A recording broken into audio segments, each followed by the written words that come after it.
my dear students. So welcome back to Bodhisattva Learning. So today in this video we'll be studying about nutrition in plants. We will study in depth with the help of flowchart. Hope you all are good and आपने इससे पहले की videos भी देखी हैं, enjoy भी किया है और कॉन्सेप्ट को बहुत अच्छी तरीके से समझा भी है. So before starting the video, it's my request to please keep a pen and a paper with you to make it write down. So we will be studying nutrition in plants. So before starting it, this is my request to please thumbs up this video, like and share it as much as you can. So now we are proceeding because we do very hard work for you. So you should also pay back in terms of the thumbs up or sharing like that. Now we'll be studying about nutrition in plants. So students, your body also require nutrition, minerals, vitamins. Similarly, how plants extract their nutritions. Plants को कैसे nutritions मिलता है? देखो, किसी भी इंसान को या जानवर को जीने के लिए कुछ ना कुछ फूड प्रिपेयर करना पड़ता है. लाइक एनिमल्स दूसरों को खाते हैं, है ना, तो उन लोगों को भी फूड मिलता है. वैसे ही प्लांट्स जो होते हैं उनको भी फूड चाहिए होता है. अब वो फूड आता कहाँ से है वो हम पढ़ेंगे इस चैप्टर में. ठीक है, बहुत ही ईजी तरीके से पढ़ेंगे. सो आपको पता है all living organisms need to perform their basic function, basic process of life with the help of nutrition, respiration, growth and reproduction. सबको पता है हर एक ऑर्गेनिज्म एनिमल में रिप्रोडक्शन, रेस्पिरेशन, न्यूट्रिशन की प्रोसेस होती है सर्वाइवल के लिए. ओके, तो ये सारी चीज़ें जो परफॉर्म करता है एक पर्टिकुलर ऑर्गेनिज्म, उसको तो एनर्जी चाहिए होगी ना. Of course if you are inhaling और एक्सहेलिंग, हाँ, और if you are making any food, everything require some energy. हर एक चीज़ को एनर्जी चाहिए. सो एनर्जी आती कहाँ से है? तो energy, like we are human beings, we will talk about our cells firstly कि हम लोग अपनी एनर्जी कहाँ से लाते हैं. ऑफकोर्स हमारी एनर्जी मिलती है हमें प्रोटीन से, कार्बोहाइड्रेट से, फैट, विटामिन्स और मिनरल से. सो न्यूट्रिशन होता क्या है? न्यूट्रिशन एक प्रोसेस है जिससे हम लोग फूड को इनटेक करते हैं by an organism and its digestion, absorption and utilization by the body. So we can say that nutrition is the process of taking food by an organism and its digestion, absorption and utilization by the body. So ये nutrition होता है. अब students, सबसे important part है modes of nutrition, जो इस chapter की जान है. Means this is the base of this chapter. So what are the modes of nutrition? हमें तो पता चल गया कि न्यूट्रिशन कितना इंपॉर्टेंट है बिकॉज न्यूट्रिशन बहुत सारी एक्टिविटीज़ में हेल्प करता है. सो इसके दो बेस हैं. बेस मतलब इसके दो पार्ट्स हैं. जैसे आपके एक लेफ्ट हैंड होता है वैसे राइट हैंड होता है. सिमिलरली न्यूट्रिशन का भी एक पार्ट होता है ऑटोट्रॉफिक एंड दूसरा पार्ट होता है heterotrophic. So students, autotrophic nutrition क्या होता है? ऑटो मीन्स अपने आप. आपने सुना है ऑटोमेटिक, सो उससे आप याद कर सकते हैं अपने आप. Okay, so autotrophic means self trophos means nutrition. That means an autotrophic means self nutrition, the mode of nutrition in which an organism makes its food own from simple substances like carbon dioxide, water, mineral or from the surrounding is called as autotrophic nutrition. That means वो individual या फिर वो organism जो अपना food अपने आप से बनाता है उसे हम ऑटोट्रॉफिक न्यूट्रिशन कहते हैं. It doesn't require help of any other, कि उसको किसी और की मदद नहीं करनी है, उसको सब कुछ खुद बनाने आता है. ठीक है, इससे आप याद कर लो, मैं अपना खाना खुद बनाऊंगा, मुझे नहीं चाहिए किसी की हेल्प. सो हम उसे कहेंगे ऑटोट्रॉफिक न्यूट्रिशन. सिमिलरली हेट्रोट्रॉपिक इसका अपोजिट हो जाएगा. जिसको कुछ आता ना हो वो क्या करता है, अपना फूड दूसरों की हेल्प से बनाता है.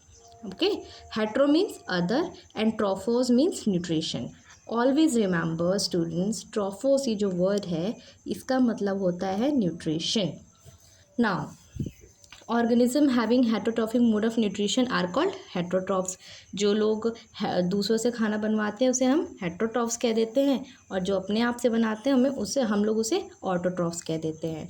अब एक ऑटोट्रॉफिक मोड ऑफ न्यूट्रिशन का फर्दर हम लोग पार्ट करते हैं एग्जाम्पल के फॉर्म में. समझो कि उसका एक फर्दर पार्ट होता है फोटोसिंथेसिस. यहाँ पे आप देख रहे हो फ्लो चार्ट में.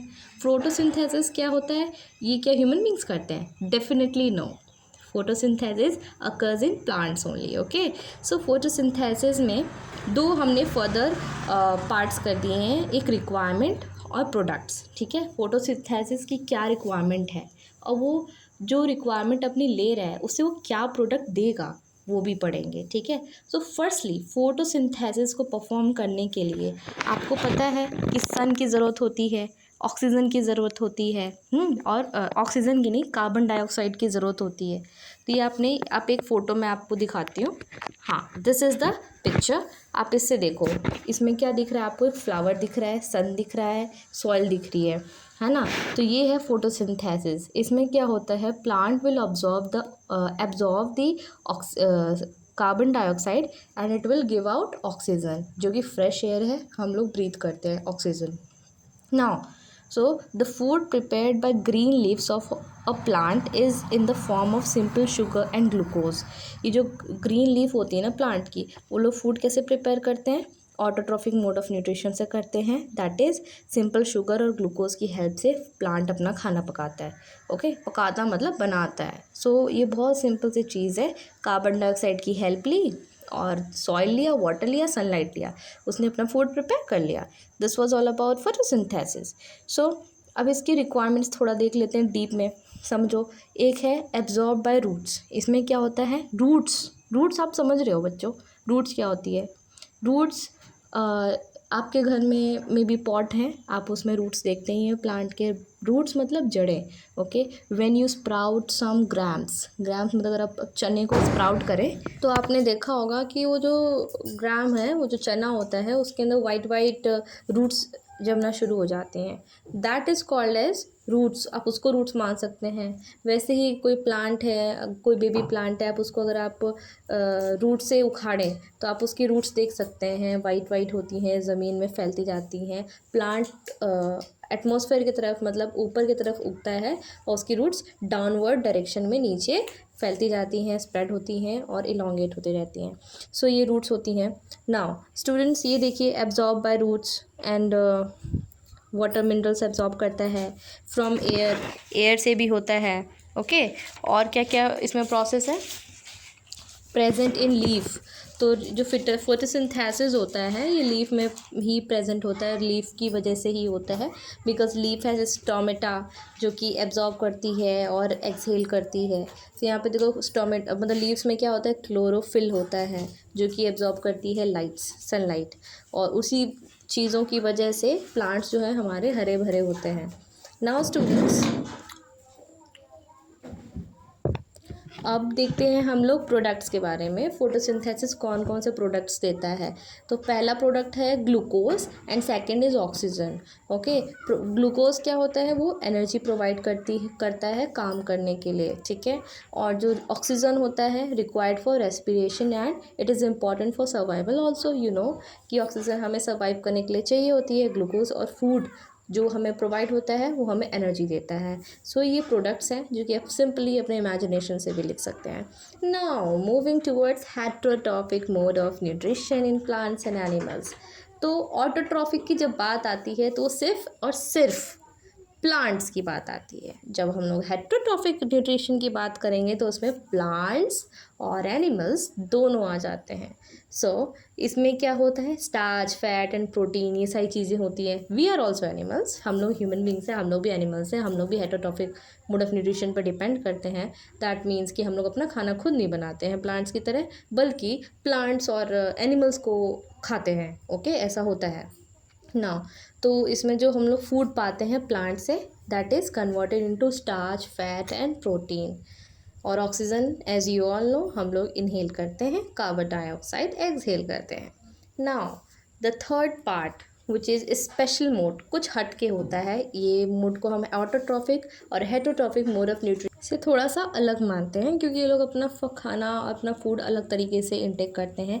इसमें 3 पार्ट्स होंगे. Saprotrophic, second is parasitic nutrition and the last is Symbiosis. Okay, Symbiosis is the last one. So saprotrophic क्या होता है, इसमें हम लोग देखते हैं कि जो प्लांट्स होते हैं, इंडियन पाइप और कोरल रूट, ये इसके एग्जाम्पल्स होते हैं सेप्रोट्रॉफिक में. तो इंडियन पाइप क्या होता है, nutrients from dead and decaying organic matter, जो भी dead plants, dead organic matter होते हैं, उनसे अपना फूड इनहेल कर लेते हैं, मतलब टेक इन कर लेते हैं. That is saprotrophic. Now parasitic, live in और other living organism host and drive food from them, दूसरे पे रह के और अपना फूड वो लोग ड्राइव करते हैं, तो ये पैरासाइटिक आते हैं, जिसका एग्जाम्पल है कसकटा.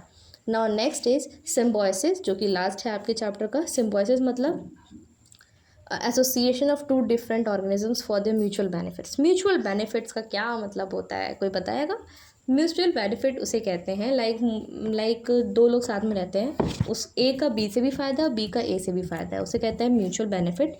तो जो एक दूसरे से फ़ायदे के लिए रहते हैं एक दूसरे के साथ, उसे हम कहते हैं सिम्बोसिस वाली प्रोसेस. जो कि अभी हमने राइजोबियम बैक्टीरिया की बात की थी, जो कि प्लांट के नोड्यूल में रहता है, नोड्स में रहता है, प्लांट्स के अंदर गांठ बना के रूट्स में रहता है, जो कि प्लांट को नाइट्रोजन प्रोवाइड करता है, जो कि प्लांट के लिए इम्पॉर्टेंट है.